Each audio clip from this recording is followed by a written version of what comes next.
దేవుడిచ్చిన అన్న మా బండ్ల గణేష్ అన్న. నిజంగా దేవుడిచ్చిన అన్న అండి. ఈ సినిమాని యాక్చువల్గా లాస్ట్ ఇయర్ ప్లాన్ చేసాం.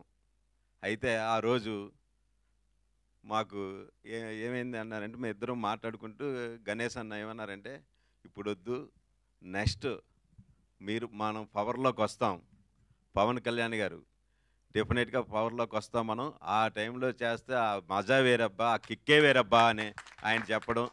దాన్ని బట్టి యాక్చువల్గా అగ్రిమెంట్ కూడా నాకు మే వరకు ఉంది. మే నుంచి మళ్ళీ అగ్రిమెంట్ మార్చి సెప్టెంబర్ వరకు ఇచ్చే నిజంగా ఆయన మనస్ఫూర్తిగా నా హృదయపూర్వక కృతజ్ఞతలు తెలియజేస్తున్నాను. అదేవిధంగా అసలు నేను పవర్ స్టార్ పవన్ కళ్యాణ్ గారి వేరే అభిమానిని. ఆ అభిమానిగా ఆ సినిమా ఎలాగ ఉండాలి మా హీరో అన్నది ప్రతి ఒక్క అభిమానిగా కోరుకుంటారు. కానీ ప్రతి సీను నేను మళ్ళా ఎప్పుడు చూస్తూనే ఉంటాను.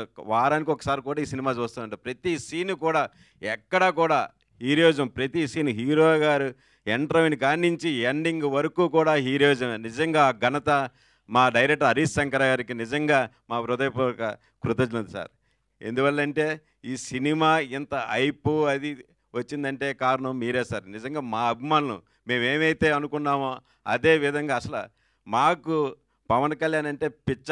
అటువంటి ఏ విధంగా ఉన్నదో మీరు కూడా ఆ విధంగా తీయడం వల్ల నిజంగా అది ఇప్పటికీ 12 సంవత్సరాలు అయిన తర్వాత శ్రీ గణేష్ అన్న ద్వారా నేను రిలీజ్ చేయడం, దానికి ఎనలేని ఈరోజు మీరు అసలు ఫస్ట్లో రిలీజ్ అయినప్పుడు కూడా ఆ విధంగా టికెట్ల ఆబ్లిగేషన్ లేవు.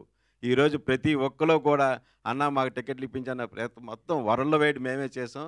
ఎక్కడైనా సరే స్క్రీన్లు పెట్టిన 5 నిమిషాలకి 10 నిమిషాలు ఫుల్స్ అండి. ఎన్ని స్క్రీన్లు అలా పెంచుకుంటూనే ఉన్నాం.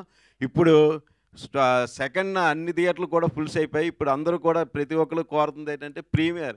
అసలు రిలీజ్ సినిమాకి ప్రీమియర్ అడుగుతున్నారు. అంటే ఆదివారం వేయమని, వేయండి సార్ ప్రీమియర్ వేయండి ఫ్యాన్స్ అందరూ అడుగుతున్నారు. దాని గురించి కూడా ఆలోచిస్తున్నాం. నిజంగా మనస్ఫూర్తిగా మరొక్కసారి అన్నకి, హరీష్ శంకర్ గారికి, రైటర్ గారు అందరికీ కూడా కృతజ్ఞతలు ఇస్తాను. Thank you sir.